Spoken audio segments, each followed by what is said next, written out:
भारत के army chief ने मुनीर और उसकी गैंग की दो टूक जवाब दिया है। जनरल द्विवेदी ने बता दिया है कि पाकिस्तान की हर नापाक हरकत का जवाब दिया जाएगा।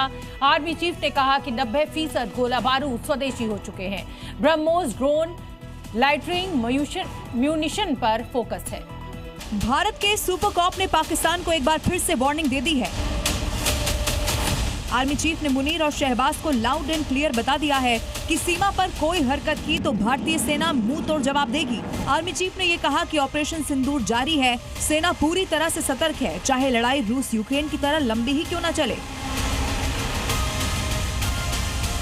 ऑपरेशन सिंदूर के टाइम जो फॉरवर्ड मूवमेंट हुए थे, forward movement over a period of time हमारे डीजीएमओ एग्रीमेंट के बेसिस पे इसको हमने कम करना शुरू किया था और इसको हमने वक्त दिया था कि तकरीबन हम इसको मई के आखिरी तक इसको हम पूरा करने की कोशिश करेंगे। जहाँ तक हमारी अलर्टनेस है, लाइन ऑफ कंट्रोल में अलर्टनेस पूरी है क्योंकि ऑपरेशन सिंदूर ऑन।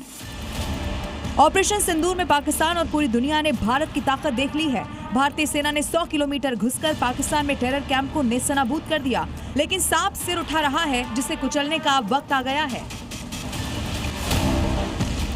तकरीबन 8 कैंप्स अभी भी हमारे ऐसे नॉलेज में हैं जो कि एक्टिव हैं, जिसमें से 2 तकरीबन आईबी के अपोजिट हैं और 6 एलसी के अपोजिट हैं।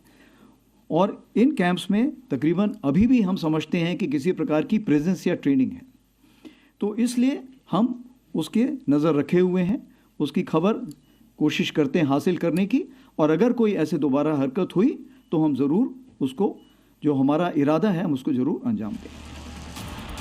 पिछले कुछ दिनों से बॉर्डर पर पाकिस्तानी ड्रोन मंडराते हुए दिखाई दिए। भारतीय सेना मुनीर के ड्रोन हवा में उड़ा रही है। इस ड्रोन का मकसद सुरक्षा बलों की एक्टिविटी पर नजर रखना है। ये जो ड्रोन थे, ये मैं समझता हूँ कि डिफेंसिव ड्रोन थे, जो कि ये ऊपर आके देखना चाहते हैं कि हमारे अगेंस्ट कोई कार्रवाई तो नहीं हो रही है। मैं ये मना नहीं कर रहा हूँ, हो सकता है कि वो ये भी देखना चाहें कि कोई कहीं गैप तो नहीं है, इंडियन आर्मी में कोई ढिलाई तो नहीं है, कोई गैप वो जहाँ से वो टेररिस्ट वहाँ से भेज सकें। तो मेरे ख्याल से उनको उसका नेगेटिव जवाब ही मिला होगा। उन्होंने देखा होगा कि आज की तारीख पे कोई ऐसी जगह नहीं है, कोई ऐसे गैप्स नहीं जहां से वो भेज सके।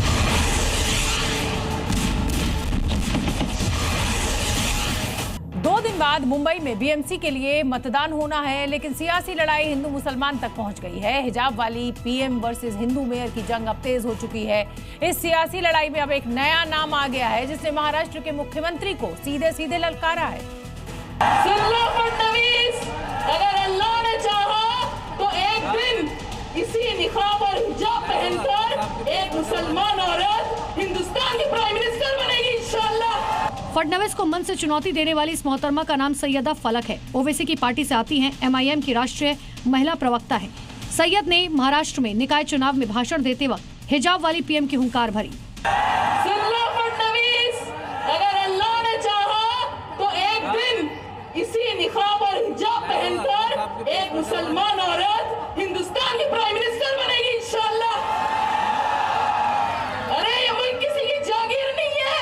इस निकाब और हिजाब से तुम लोगों को दुश्मनी है। जो नीतीश कुमार ने हमारी एक बहन का निकाब खींचा और जिस निकाब और हिजाब को तुम लोग जलील करना चाहते हो। ओवैसी भी इस तरह की बयानबाजी कर चुके हैं। उन्होंने भी कहा था एक दिन हिजाब वाली महिला पीएम बनेगी, लेकिन जवाब नीतीश राणे ने दिया था तल्ख अंदाज में।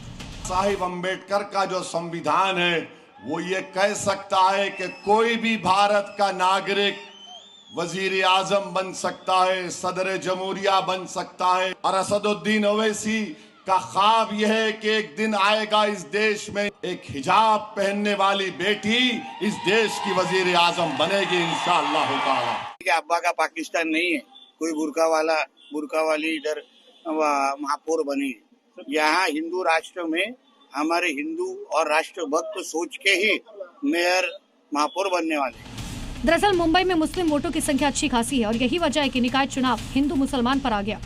ओवैसी की पार्टी बुर्का हिजाब मुसलमान के मुद्दे पर उछल रही है, तो बीजेपी का दो टूक कहना है मुंबई का मेयर तो हिंदू ही बनेगा। ब्यूरो रिपोर्ट, जी मीडिया।